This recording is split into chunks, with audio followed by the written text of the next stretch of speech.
So I said wrecked him, damn near killed him. That sound like gunshots to you? Definitely gunshots.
That's it? Yep. Took a real long time. Yeah, sorry about that. Kind of blacked out back there. I think you need to watch way less T-Rex Arms videos before bed. What did you use? The new Staccato C. That's a pretty good group. Is that Daniel on the fence? Yep.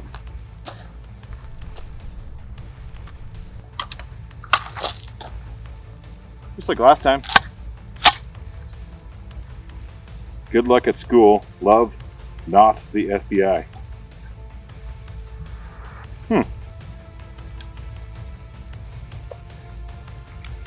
You got the same pants as you.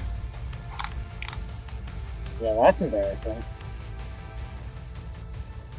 Yeah, we should get the hell out of here before someone notices. Agreed.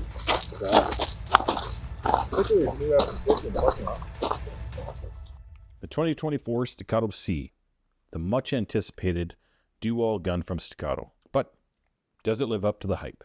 To be honest, this is a review that I had really been looking forward to doing, but as the process went on, I actually started to dread it more and more. Let me start off by explaining my review format real quick, and at the end of the video, I'll elaborate just a little bit more on it. I know that ultimately, I'm just some guy on the internet, and my opinion is worth just the same as everyone else's, which is not very much. So I try to give a good rundown of all the features with as much B-roll of close-up shots of the gun as possible, shooting, things like that. Then I like to give my impressions on it based off my experience using it. That way, even if you think my opinion is way out to lunch, you can still get a real close look at it, and hopefully it can help you make an informed decision with your hard-earned money.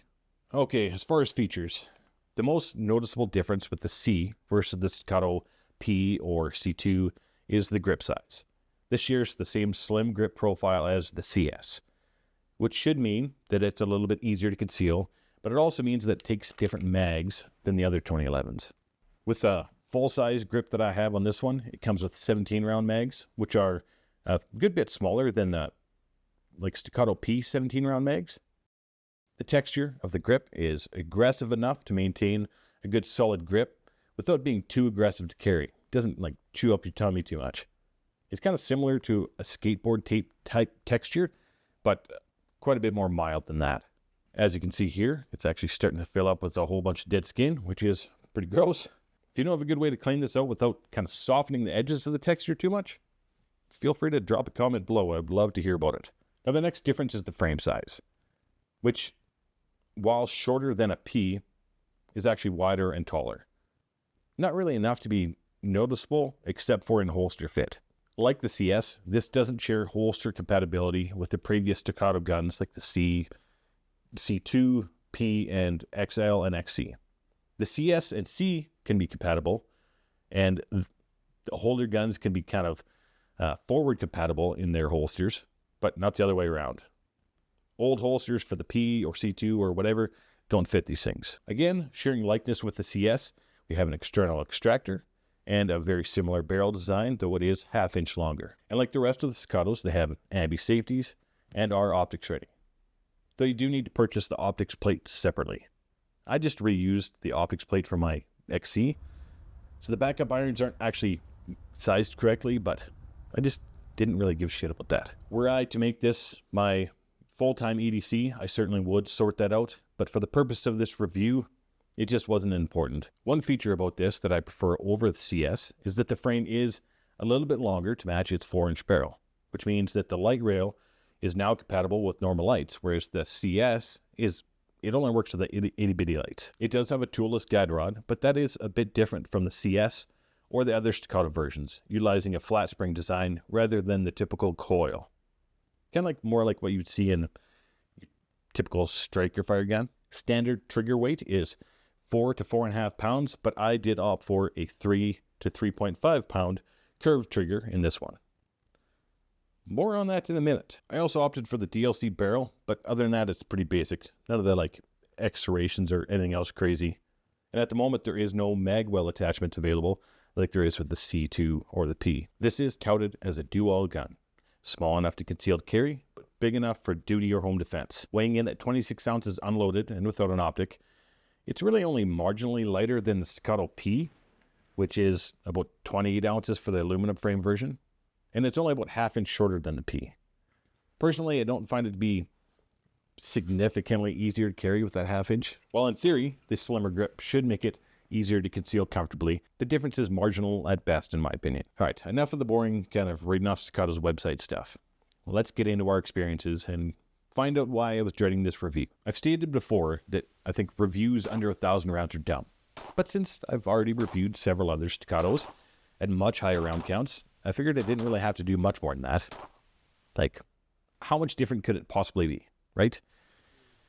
So I planned on about 1,200 to 1,500 rounds, which is approximately 3 range trips. Plus a ton of dry fire, basically every day 15 minutes a day for almost 2 months. But honestly, it was really hard to nail down an opinion on this gun.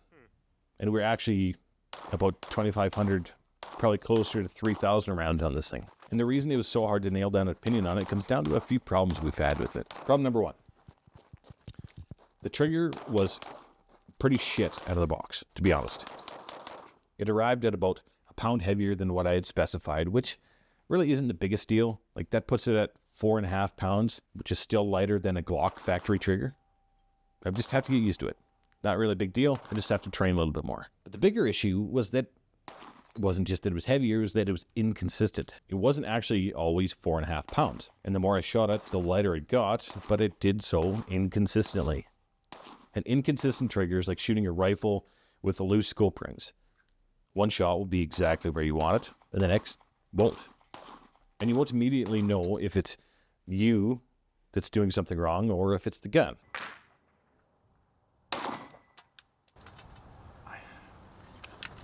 I don't know how to describe it. It's just,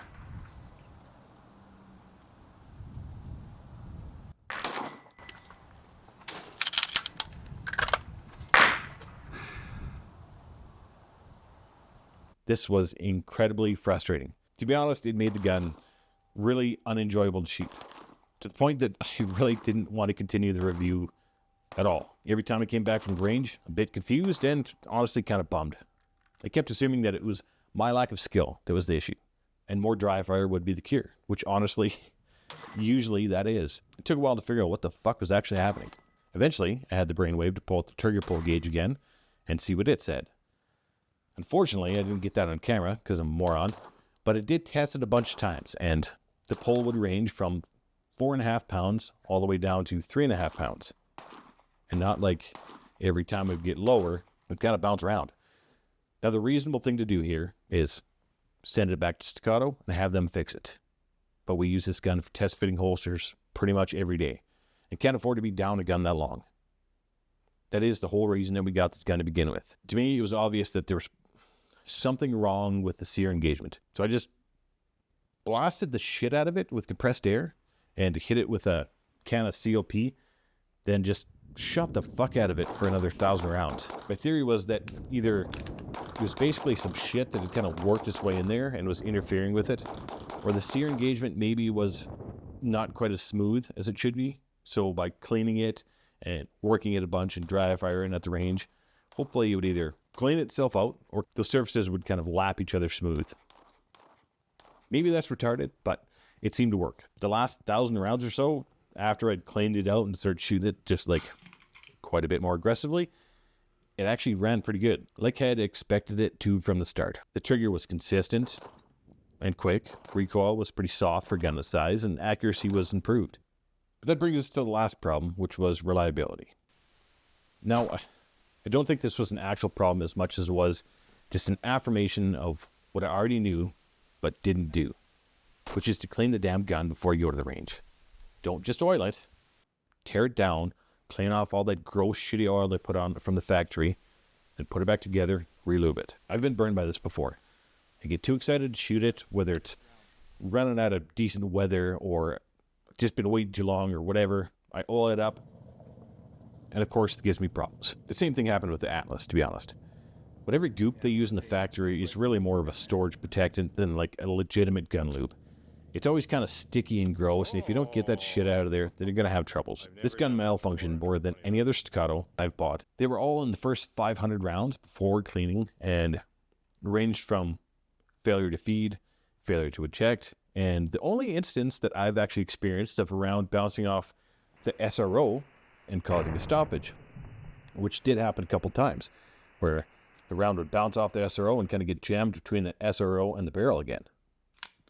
Now, I have almost 40,000 rounds between this SRO and one other one on various guns that are all 2011s, and this is the only time it's ever happened.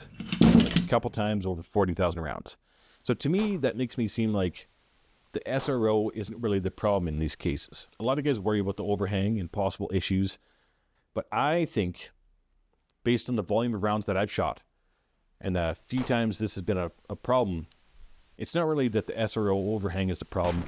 It's just that kind of illuminates or exaggerates a problem that already exists. Now, I don't know if it's because the slide maybe is moving slower than normal and isn't like whipping the brass out of there, or maybe it's inconsistent ammo that's the problem.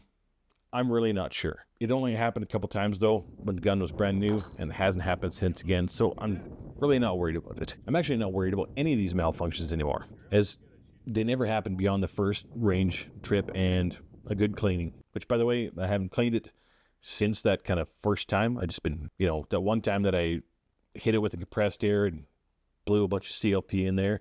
And then since then, I've just been oiling it every range trip and haven't had any issues at all. As long as you don't have too much sand or run them too dry, 2011s actually seem to handle pretty well just being dirty.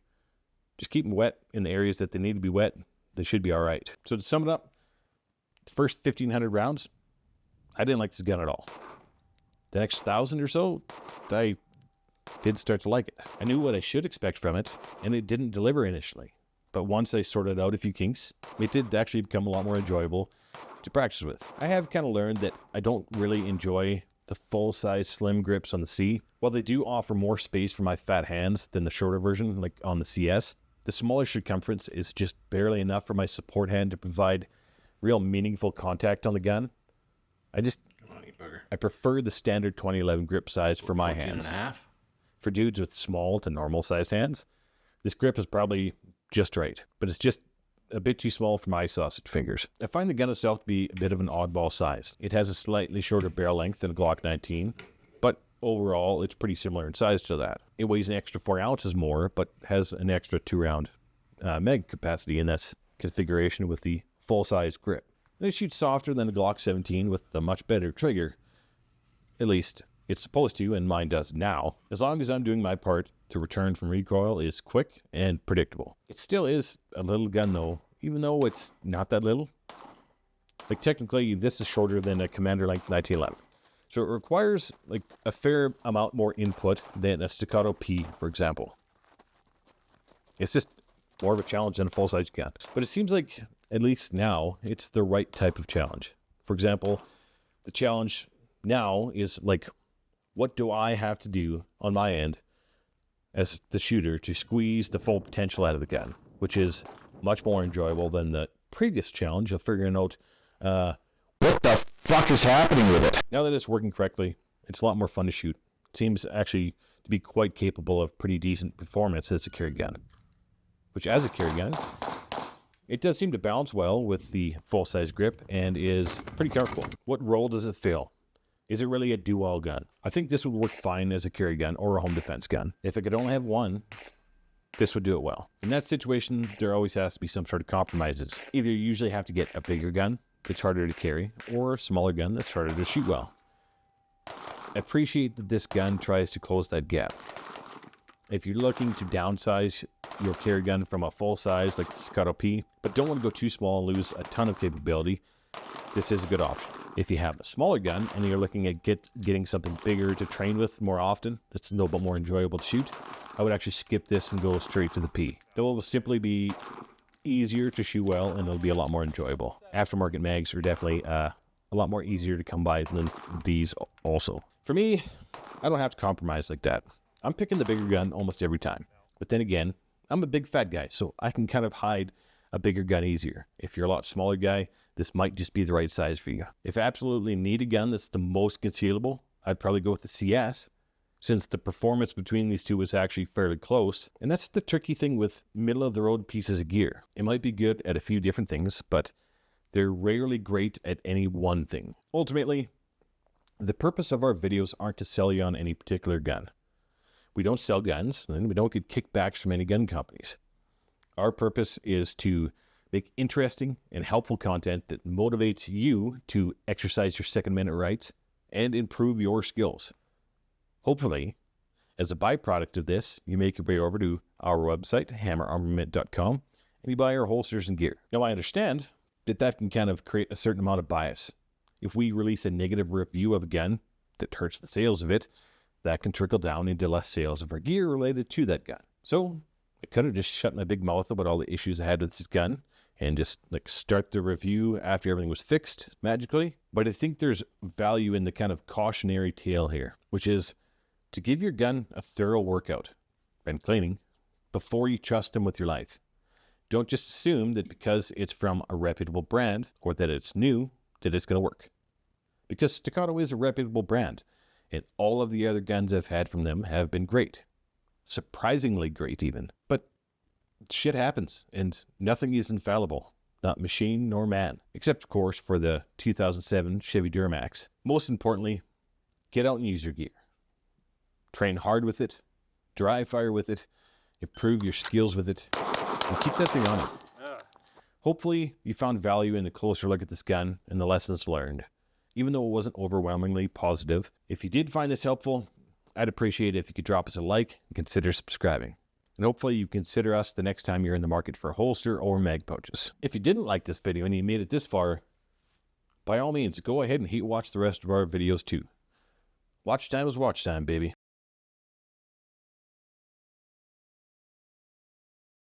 Hopefully in giving you guys some added value and helping you make an informed decision with your hard-earned cash on whatever guns or gear we're reviewing, or by sharing information that we've learned. We can earn your trust, we can help grow the community, and make a little bit of money. Because at the end of the day, I've got a huge gambling problem and need some cold hard cash fast. Open the fucking door. Shh, shh. Shut the fuck up. Open the fucking door. I gotta hit the lights. I'll see you guys next time.